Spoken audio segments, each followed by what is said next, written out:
CM पर final फैसला कब?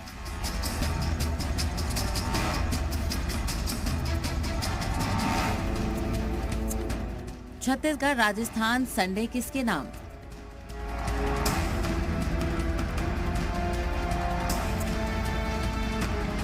किसके सर सजेगा मध्य प्रदेश का ताज?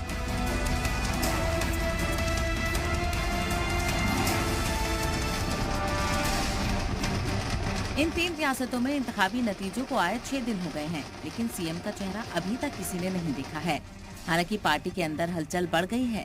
माना जा रहा है कि कल यानी इतवार को राजस्थान और छत्तीसगढ़ के नए सीएम के नाम पर इंकशाफ हो जाएगा, जबकि 11 सितंबर यानी पीर को मध्य प्रदेश को लेकर भी फैसला हो जाएगा। दरअसल पिछले 2 दिनों से जिस तरह बीजेपी में बैठकों का दौर चल रहा है और हर एक के नाम पर गौर खौस हो रहा है, वो किसी सरप्राइज पैकेज की तरफ इशारा कर रहा है। वैसे इतना जरूर है कि पार्टी ने सीएम नाम पर अपने पत्ते खोलने की तरफ एक कदम तो बढ़ा ही दिया है। बीजेपी आला कमान ने तीनों रियासतों में ऑब्जर्वर्स के नाम का ऐलान कर दिया है। सबसे पहली निगाह राजस्थान पर टिकी है। यहाँ बीजेपी ने कांग्रेस को इक्तदार से बाहर किया है। जाहिर है पार्टी किसी भी नाराजगी को बगावत में तब्दील होते हुए नहीं देखना चाहती है, इसीलिए ऑब्जर्वर्स की कमान राजनाथ सिंह को थमाई गई है। राजस्थान में सीएम का सिलेक्शन बीजेपी के लिए टेढ़ी खीर साबित हो सकता है, क्योंकि यहाँ कई नाम चर्चा में हैं। मुमकिन है कि कुछ के लिए लॉबिंग भी चल रही हो। 10 दिसंबर को अराकान असेंबली की मीटिंग होने की खबर है, लेकिन उससे पहले इस वक्त राजस्थान में सीएम की रेस में जो दावेदार आगे हैं, उनमें पहला नाम साबिक सीएम वसुंधरा राजे का है। उसके बाद मरकजी वजीर अश्वनी वैष्णव, एमपी से एमएलए बने fire brand leader Baba Balaknath, मरकजी वजीर गजेंद्र सिंह शेखावत है। एमपी से एमएलए बनाई गई दिया कुमारी और बीजेपी रियासती सदर सीपी जोशी भी दौड़ में बताए जा रहे हैं। वसुंधरा राजे का नाम सामने आना हैरानी की बात नहीं है, लेकिन इस बार सियासी गलियारों में उनके बेटे दुष्यंत सिंह का भी नाम खुलकर सामने आ रहा है। दिल्ली में वसुंधरा और पार्टी सदर जेपी नड्डा की मुलाकात हो चुकी है। हालांकि इस मीटिंग के मुद्दे का इंकशाफ नहीं हुआ है, लेकिन मीटिंग के बाद वसुंधरा काफी पॉजिटिव नजर आई। अगर इसे लॉबिंग ना भी कहें तो मुमकिन है ये मुलाकात दूसरे सीएम उम्मीदवारों के मुकाबले बढ़त लेने की कोशिश हो। इसीलिए हैरानी की बात नहीं है कि वसुंधरा पीएम मोदी की गारंटी का जिक्र बार बार कर रही हैं। राजस्थान में लोकसभा की 25 सीट हैं। पार्टी सीनियर लीडर वसुंधरा की नाराजगी मोल लेना नहीं चाहती है, लेकिन फिर भी वसुंधरा को छोड़कर राजस्थान में कोई भी छुपा रुस्तम साबित हो सकता है।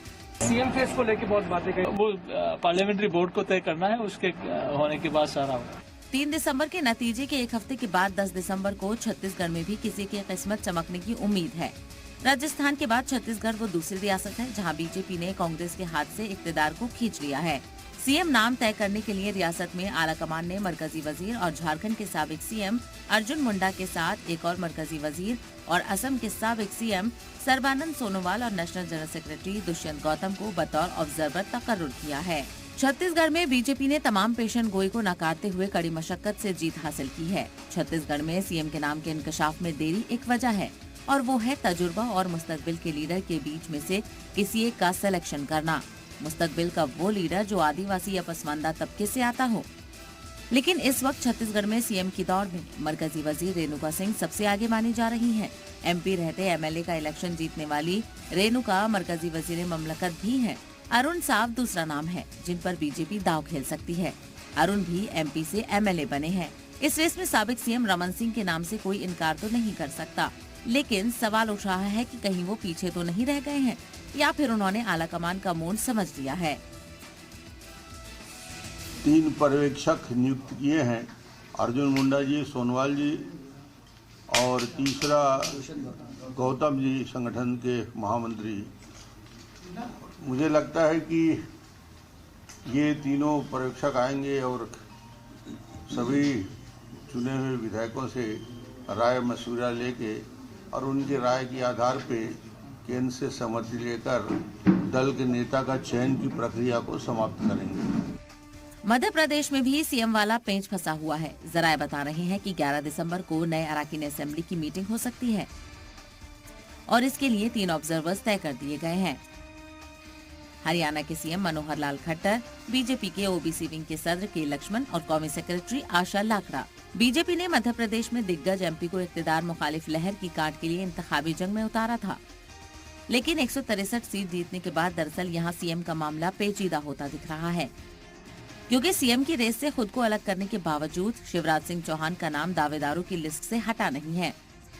साबिक एग्रीकल्चर वजीर नरेंद्र सिंह तोमर को इक्तिदार की कमान के लिए तगड़ा उम्मीदवार माना जा रहा है, लेकिन मरकजी वजीर रहे और एमपी से एमएलए बने प्रहलाद पटेल आज की तारीख में इस रेस में सबसे आगे दिख रहे हैं। प्रहलाद पटेल लोधी तबके से आते हैं और अब की बार बीजेपी ओबीसी फैक्टर को दरकिनार करने का खतरा शायद ही उठाना चाहे। प्रहलाद की मुस्कुराहट में भी इसके राज छिपे नजर आ रहे हैं। चूंकि संसद चल रही है उसके कारण शायद कुछ हो सकता है, पर मुझे नहीं लगता कि कोई विलम्ब है। सर उम्मीद कब तक है, कब तक हो जाएगा यहाँ पे? मध्य प्रदेश को नया मुख्यमंत्री कब मिलेगा? अवधि बहुत है, अभी इंतजार करना चाहिए। सर आपका नाम भी चल रहा है कंटेंडर के रूप में। मुझे लगता है कि आप सबका बहुत बहुत धन्यवाद। ऐसा लग रहा है मानो बीजेपी आलाकमान ने नाम पर मोहर लगा दी है, लेकिन इस राज से पर्दा हटाने से पहले डिप्लोमेटिक तसल्ली कर लेना चाहते हैं। मुमकिन है कि ये तसल्ली 2024 के सबसे बड़े चुनावी जंग के लिहाज से देखी जा रही है। ब्यूरो रिपोर्ट, जी मीडिया।